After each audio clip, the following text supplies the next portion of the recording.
Sylvia, do you know what time it is? Sam, how should I know? Am I Big Ben? Why are you up so early anyway? That's my point. I don't know what time it is, so I don't know when to wake up. Maybe, today, I will buy a new alarm clock. Sam, you should be happy that you are waking up, period.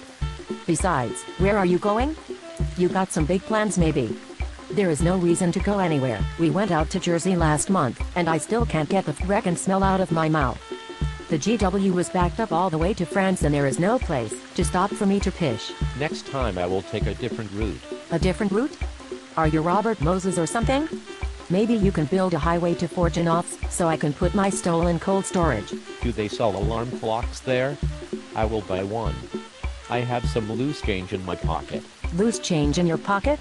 Sam, the last time you put your hands in your pocket, it was to adjust your hernia truss.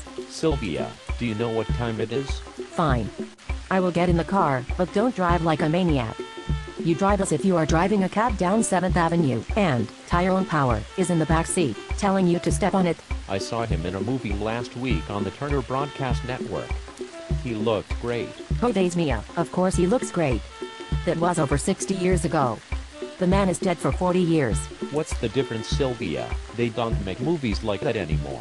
Sam, how would you know? The last time you paid for a movie you were wearing a Lisu suit that you bought because you said, "Mary Tyler Moore," like the way it looked on Ted Baxter. I think he's dead too.